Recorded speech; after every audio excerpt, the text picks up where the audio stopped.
Welcome to So You Want to Be a Rock Star. I'm Tammy Oakland. I am Scott Wilson. And today we're going to talk about maintaining instruments. Very important and something I just don't do. What's that even mean? What does it mean to maintain an instrument? I don't understand. I'm horrible at it. Really? I'm horrible at it. Yeah, but it's upkeep. I mean, it's your instrument. You're playing it. You should take care of it. You should know all the pieces and parts to it.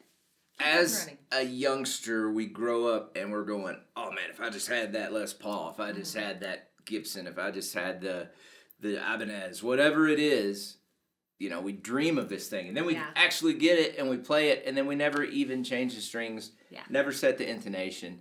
We never lubricate the points that need lubricated. It's sort of like a car. It is like a car. You got to maintain it, make sure it's running properly. Yeah, and if you are one of the gifted people that has the Floyd Rose and all the crazy, you know, then those are a whole nother list of demands that you must maintain or it will fail you. Believe me, I am the absolute worst when it comes to this because I do have the Floyd Rose, the Edge 2. And so it's like if you have those, it's like, I don't want to change my strings. Oh, it's like, I never want to change my strings.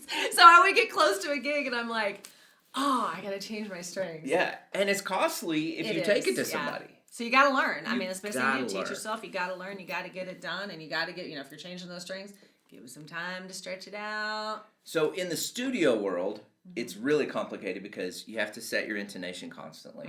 You have to, every time you go to the studio, you have to make sure that everything's going to be in perfect tune all up and down the neck. Yeah. So the way to do that for you people that don't know, it's something called intonation. And so your 12th fret and your open string are the same note, making sure they are the same note, and there's little adjustments for that. And if you have a Floyd or a whammy, it gets technical when you're adjusting those intonation points, as well as your spring load and your spring tension. And there's just a lot of stuff that, like I said, it's back to maintaining another car, except an instrument. And if you're a person that has a lot of instruments, you got a lot of maintenance to do. But it's super important because you're right. I mean, if you're playing down here and it's great, and then you come up here and you're like just a half off, it makes a big difference, and it's going to sound really strange. So do as I say, not as I do, because I'm horrible at it. But yeah, it is something to actually... She just goes and buys another instrument. I help. Help. Exactly. Can someone fix this for me? Yeah. That's what I do, totally.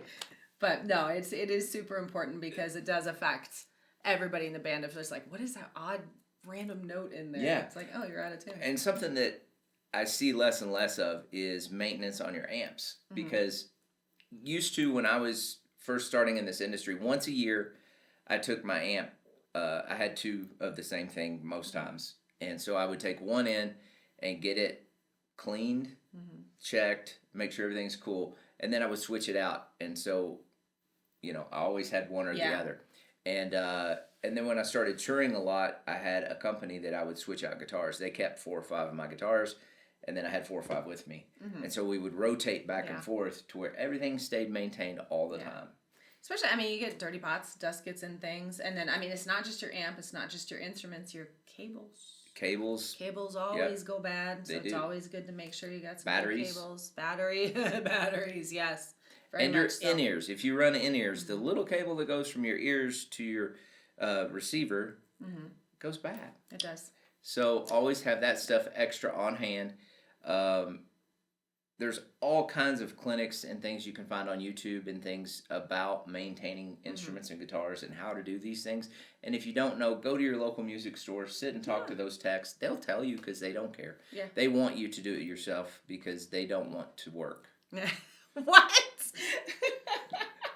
What? They don't want to work? Oh, wait. They don't want to hear what you have to say about their work after they're done. Oh, wait a minute. That better? That's a little better.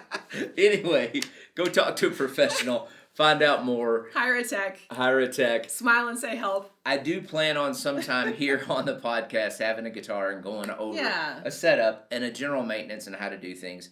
And so watch for that. I think that's a good thing everybody can see. And not just guitars. I mean, like even your microphone, make sure that's all running smooth. Make sure your rhinestones are placed. You didn't lose any, you know. Yeah, you don't want to lose your bedazzles. You don't want to lose the bedazzles. I joke, but in all seriousness, is something very important to do. It absolutely is. Maintain your gear. You don't want to have 30 minutes to show the world what you got. Yeah. And 15 of that to be working on your gear in the middle of the show. Oh, yeah. Constantly going out of tune would be a nightmare.